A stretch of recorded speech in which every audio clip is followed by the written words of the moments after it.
part, we'll talk about the principle of conservation of mechanical energy. So when do we say that the mechanical energy is conserved? And what do we mean by conserved? So if we have a system where there's no non-conservative forces, example like friction, like nuclear force, like chemical forces.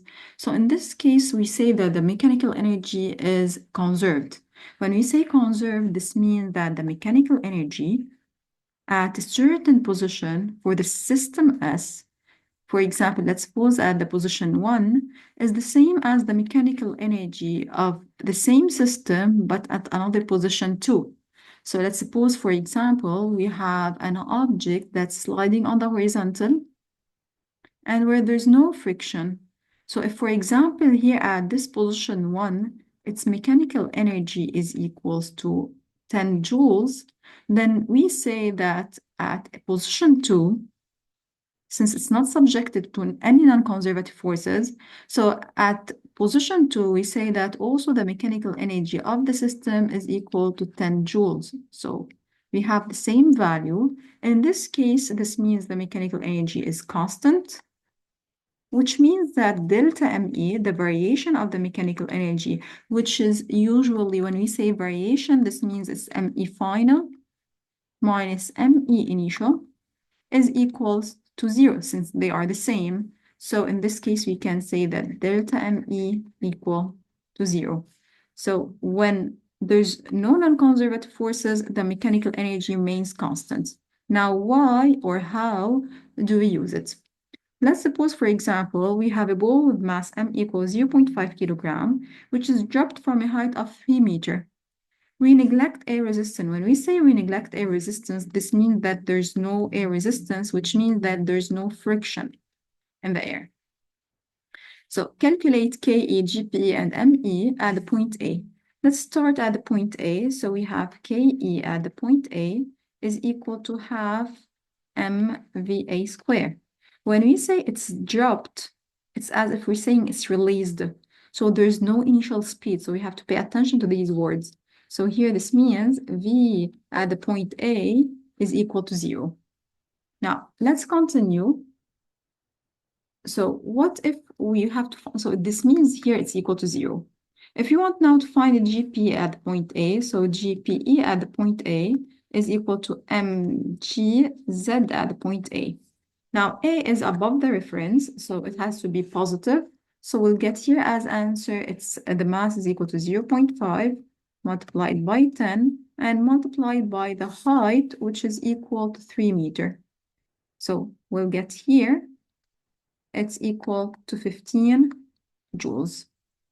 Now, we have to find also ME. So this is part 1. This means that ME at point A is equal to KE A plus GPEA, which means it's equals to 15 joules.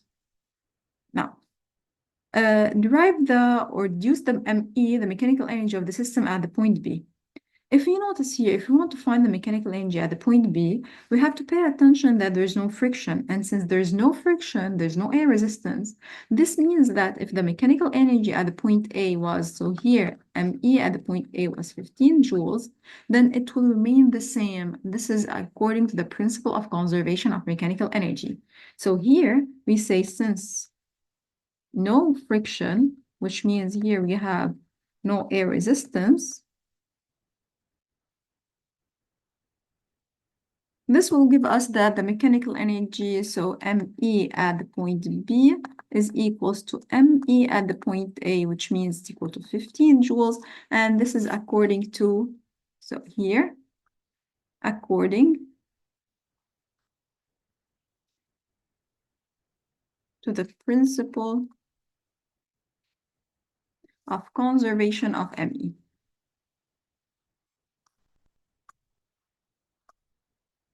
Of mechanical energy. Now, the question here is calculate the speed of the ball at the point B just before touching the ground. Now, in order to calculate the speed, we know that the speed is related to the kinetic energy, but do we have the kinetic energy at the point B? No. This means that I can't find it directly. the speed. So this is why I use the principle of conservation of mechanical energy. And I say here that the mechanical energy at the point B is equal to the kinetic energy at the point B plus GPE at the point B. Now, at point B, there is no heights on the reference. So this means here it's equal to 0, since the height of B is equal to 0.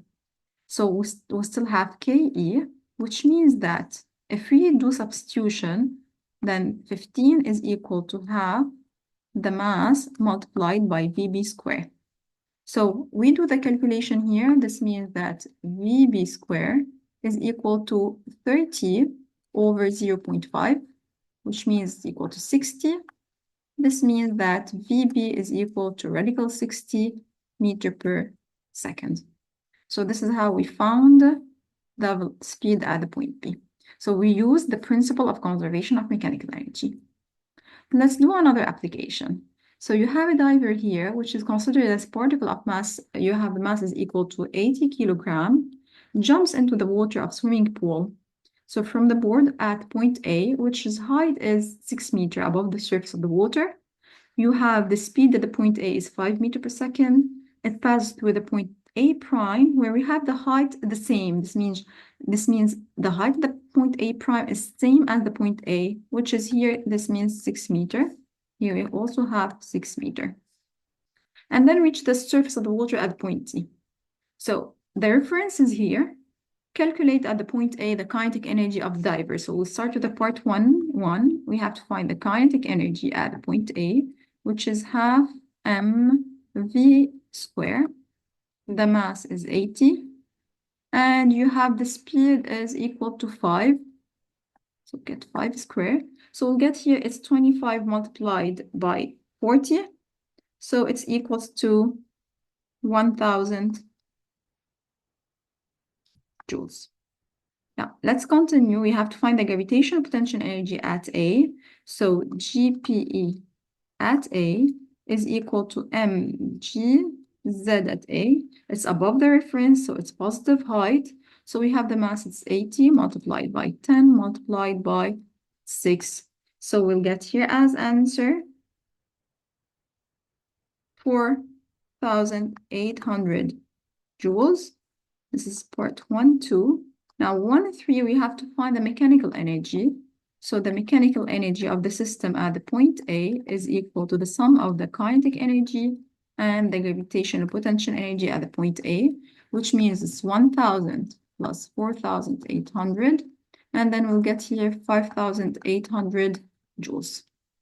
Let's continue the exercise. Now, just a reminder, so I put here just a remark. We got ME at the point A equal to,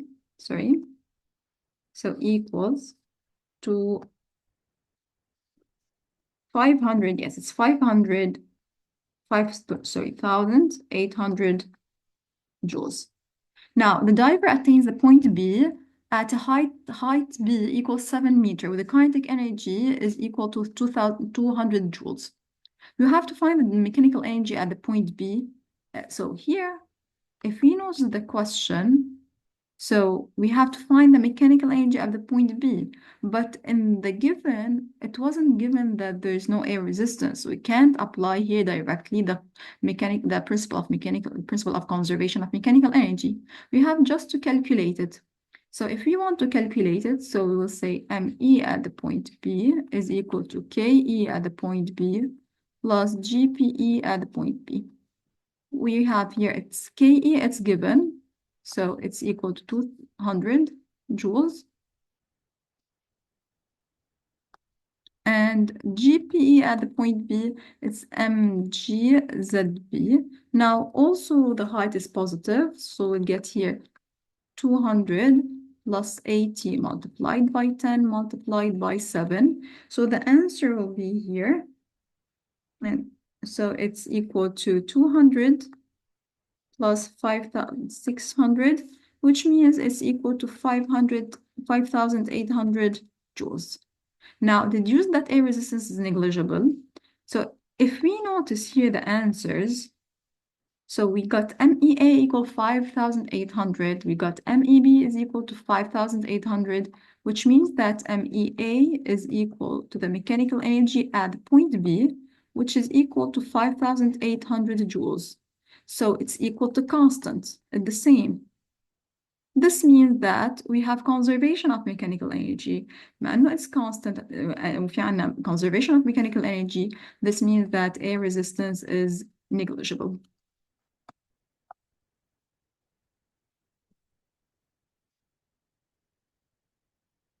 Now let's continue the last part. Deduce the mechanical energy of the system now at the point A prime. So خلاص بما إنه عرفنا إنه we have conservation, so directly you can say that ME at the point A is the same at the point B and is the same at the point A prime, which means it's equal 5,800 joules, and this is according to the principle of conservation of ME.